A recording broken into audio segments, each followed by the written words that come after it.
Welcome to YouTube channel Divya सागर। एक बार फिर से मैं हाजिर हूँ आपके लिए एक नई कहानी के साथ। आज की कहानी बहुत ही इंटरेस्टिंग होने वाली है, तो वीडियो को पूरा ज़रूर देखिएगा। और मुझे लगता है चैनल को तो आपने सब्सक्राइब कर ही लिया होगा। तो चलिए देखते हैं आज की कहानी।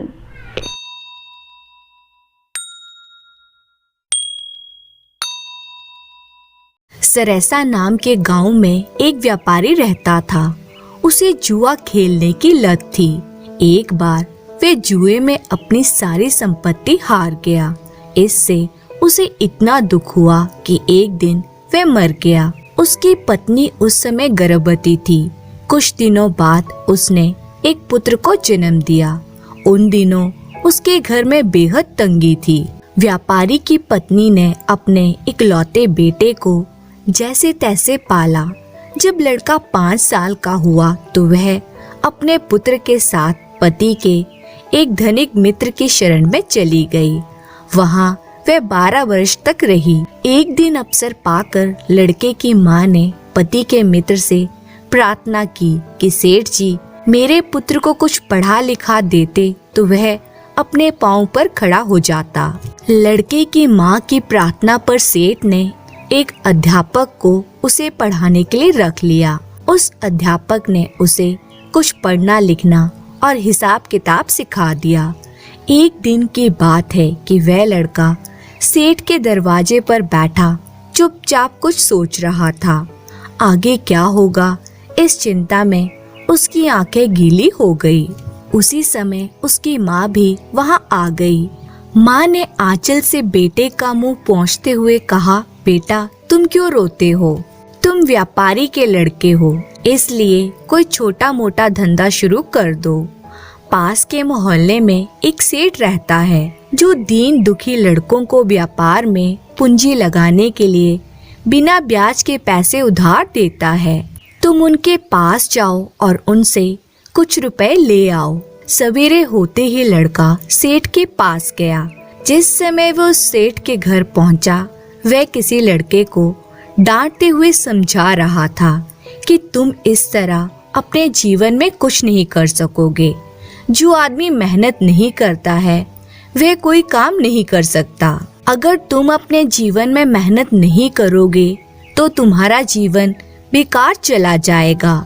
देखते हो सामने जो मरा हुआ चूहा पड़ा है, किसी योग्य व्यापारी का बेटा उसे बेचकर भी पैसे बना सकता है। सामने जो मिट्टी और कोयला है, उससे वह सोना बना सकता है। चूल्हे की राख से वह लाख बना सकता है। मैंने तुम्हें इतने रुपए दिए और तुम खाली हाथ लौटकर और रुपए मांगने आए हो। यहाँ से चले जाओ, तुम में काम करने की शक्ति नहीं है। तुम अपने प्रति भी ईमानदार नहीं हो। इस लड़के ने जब दोनों के बीच की बातचीत सुनी तो उसने सेठ से कहा, सेठ जी, मैं इस मरे हुए चूहे को आपसे पूंजी के रूप में उधार ले जाना चाहता हूँ। यह कहकर वह लड़का वहाँ रुका नहीं, बल्कि उस मरे हुए चूहे को पूंछ के सहारे उठाकर वहाँ से चला गया। सेठ ने उस लड़के का परिचय जानने के लिए अपने मुनीम को उसकी खोज में भेजा, पर वह लड़का तो नगर की भीड़ में खो गया था। लौटकर मुनीम ने सेठ को इस बात की सूचना दी तो उसे बड़ी चिंता हुई। उसने अपने मुनीम से कहा, मुनीम जी, वह लड़का बड़ा होनहार है। एक दिन वह अवश्य लखपति बनेगा। अगर मैं उसकी कुछ मदद कर सकता तो मुझे बड़ी खुशी होती। उस मरे हुए चूहे को आखिर कौन लेगा? एक बनिए के बेटे ने अपनी बिल्ली के शिकार के लिए उस लड़के को कुछ पैसे देकर उस चूहे को खरीद लिया। लड़के ने उन पैसों से कुछ चने और एक घड़ा खरीदा। फिर उस घड़े में जल भरकर नगर के चौराहे पर एक पेड़ के नीचे बैठ गया। उस रास्ते से गुजरने वाले लोगों को वह बड़ी नम्रता से कुछ चने देकर जल पिलाता। लड़के की उस सेवा से खुश होकर वे उसे कुछ पैसे दे देते। लकड़ी काटने का काम करने वाले बढ़ई लोग भी उसी रास्ते से गुजरते थे। वे लोग भी वहाँ पानी पीते और उस लड़के को बदले में लकड़ियां दे जाते। इस तरह वहाँ लकड़ियों का ढेर लग गया। एक दिन लकड़ी के एक व्यापारी के हाथ उस लड़के ने सारी लकड़ियां बेच दी। लकड़ी की उस पूंजी से उसने कुछ और चने खरीदे। वह पहले की तरह ही राहगीरों को चने खिलाकर पानी पिलाता रहा और बदले में पैसे और लकड़ी पाता रहा। धीरे धीरे उसकी पूंजी बढ़ने लगी।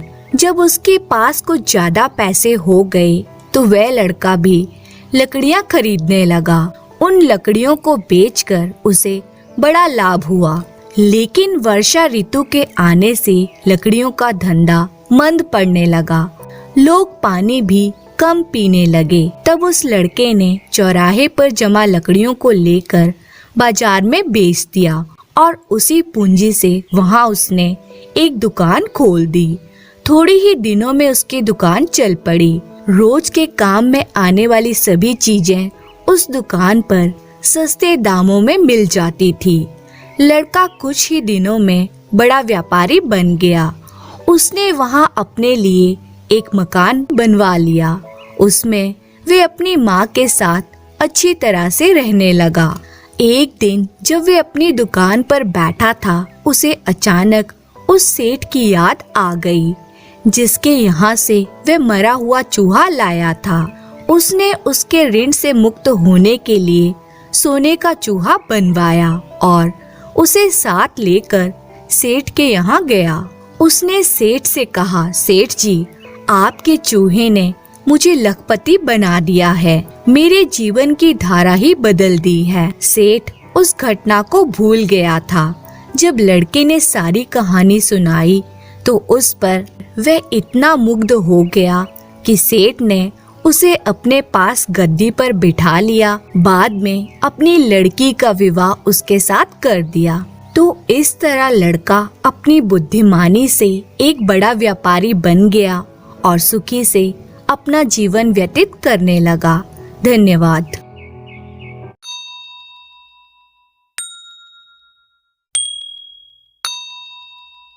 बहुत समय पहले जावा नाम का एक साम्राज्य हुआ करता था। वहाँ मांत्रा नाम का एक ब्राह्मण रहता था। वह बहुत ही ज्ञानी था। राजा भी उसके ज्ञान से काफी प्रसन्न रहते थे। इसलिए उन्होंने ब्राह्मण को सारी सुख सुविधाएं दे रखी थी। कुछ समय बाद मांत्रा ने एक सुंदर कन्या के साथ शादी कर ली। विवाह के कुछ समय बाद उन्हें एक बेटा हुआ जिसका नाम माणिक रखा गया। मांत्रा का बेटा माणिक जैसे जैसे बड़ा होता गया, उसकी बुद्धि भी अपने पिता के जैसे बढ़ती चली गई। माणिक के ज्ञान से राजा भी काफी प्रसन्न रहते थे। धीरे धीरे माणिक को पूरे राज्य में अपने पिता जैसा सम्मान मिलने लगा। इतनी अच्छाइयाँ होने के साथ साथ माणिक की एक बुरी आदत थी। वह दिन रात जुआ खेलता था। इस खेल में वह ऊंची बोली लगाने के बावजूद भी हार जाता था। धीरे धीरे करके उसने अपने माता पिता की सारी संपत्ति जुए में बर्बाद कर दी। यही नहीं, इस खेल के चलते उसने कई गांव वालों से भी उधार लेना शुरू कर दिया। यह सब देख उसके माता पिता काफी दुखी रहते थे। लाख कोशिशों के बावजूद भी वे अपने बेटे की इस गंदी आदत को नहीं छुड़ा पाए। एक दिन गांव के लोगों ने माणिक से अपना उधार चुकाने के लिए कहा। माणिक तुरंत अपने माता पिता के पास पहुंचा और कहा, पिताजी, मेरी मदद कीजिए। आप तो इतने ज्ञानी हैं, कृपया कर मुझे कुछ रास्ता बताइए। मांत्रा से अपने पुत्र का यह दुख देखा नहीं जा रहा था। वे अपने पुत्र को दुखी देख बहुत व्याकुल हो रहा था। एक दिन ब्राह्मण मांत्रा ने तय किया कि वह आसपास के गांव में जाकर भी पूजा पाठ करेगा और अपने बेटे के उधार को चुकाने की पूरी कोशिश करेगा। हालांकि मांत्रा के मन में ये चिंता हमेशा रहती थी कि पूजा पाठ करके भी बेटे के उधार के सारे पैसे उतार पाना संभव नहीं है। एक दिन यही सब सोचते सोचते मांत्रा को नींद आ गई। तभी उसने सपने में देखा कि पूर्व दिशा की ओर एक ज्वालामुखी पर्वत है जिसमें एक बड़ा सा खजाना छिपा हुआ है। इसकी देखभाल नागा बेसुकी नाम का एक आदमी करता था।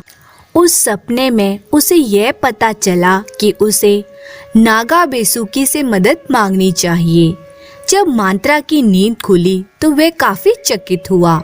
उसने तुरंत सारी बातें अपनी पत्नी को बताई। मांत्रा की बात सुनकर उसकी पत्नी ने कहा कि एक बार हमें इस बारे में पता करना चाहिए, शायद हमें सच में मदद मिल जाए। उसने कहा, चलिए हम दोनों साथ चलते हैं। आखिरकार हमारे लाड प्यार ने माणिक को बिगाड़ा है। मांत्रा अपनी पत्नी की बात से राजी हो गया। अगली सुबह दोनों उस पर्वत की ओर जाने के लिए निकल पड़े। ज्वालामुखी पर्वत की ओर जाते समय मांत्रा और उसकी पत्नी दोनों को कई तरह के कष्ट झेलने पड़े, लेकिन उन्होंने सभी तकलीफों को सहन किया और अंत में उस पर्वत के पास पहुँचे। वहां पहुंचकर ब्राह्मण ने मंत्र पढ़ते हुए घंटी बजानी शुरू कर दी। तभी वहां नागा बेसुकी नाम का व्यक्ति उपस्थित हुआ। मांत्रा और उसकी पत्नी ने झुककर नागा बेसुकी को प्रणाम किया और अपनी परेशानी बताई। नागा बेसुकी शांत होकर उनकी बातें सुन रहा था। उसे पता था कि ब्राह्मण मांत्रा बहुत ही ज्ञानी है और भगवान का बहुत बड़ा भक्त है। वे अपने पुत्र के कारण काफी कष्ट में है, इसलिए नागा बेसुकी ने उनकी मदद के लिए अपने शरीर का एक हिस्सा झाड़ा, जिससे ढेर सारा धन, जेवर और सिक्कों की बरसात होने लगी। इसके बाद नागा बेसुकी ने ब्राह्मण मांत्रा से कहा, हे ब्राह्मण, आप अपनी जरूरत के हिसाब से धन ले जाएं। इतना कहते ही नागा बेसुकी वहां से गायब हो गया। इसके बाद मांत्रा और उसकी पत्नी ने अपनी जरूरत के हिसाब से धन बटोरा और नागा बेसुकी को धन्यवाद कहकर वहां से चल दिए। इधर अपने घर पर माता पिता को ना पाकर माणिक बहुत चिंतित हो रहा था। दरअसल आधी रात को कभी भी उसके माता पिता घर से बाहर नहीं जाते थे। उसे डर था कि उसके माता पिता उसके कारण किसी मुसीबत में ना फंस गए हो, क्योंकि उन्होंने उसे वचन दिया था कि जब तक वे उसके उधार चुकाने के लिए कोई व्यवस्था ना कर लें, वे घर नहीं लौटेंगे। तभी अचानक दरवाजे पर खटखट की आवाज सुनाई दी। माणिक दौड़कर दरवाजा खोलने पहुंचा। उसने देखा कि उसके माता पिता लौट आए थे। यह देखकर वह बहुत खुश हुआ। उसने तुरंत उनसे पूछा कि वे कहाँ गए थे, लेकिन उन्होंने माणिक के प्रश्न को टाल दिया और उससे दूसरी बात करने लगे। अगली सुबह उन्होंने माणिक को ढेर सारा धन दिया और कर्ज चुकाने के लिए कहा। अपने माता पिता के पास इतना सारा धन देखकर माणिक को काफी आश्चर्य हुआ। उसने उनसे पूछा कि इतना सारा धन कहाँ से आया, लेकिन उन्होंने उसे कुछ नहीं बताया। अंत में माणिक को अपनी गलती का एहसास हुआ और उसने अपने माता पिता से माफी मांगी और उन्हें वचन दिया कि वह अब दोबारा ऐसी गलती नहीं करेगा। इसके साथ ही वे अपने माता पिता के साथ पूजा पाठ में जुट गया। तो दोस्तों, इस कहानी से हमें यह सीख मिलती है कि हर किसी को अपनी गलतियों को सुधारने का मौका मिलना चाहिए, क्योंकि जो अपनी गलती सुधार लेता है वही एक अच्छा इंसान बनता है। धन्यवाद।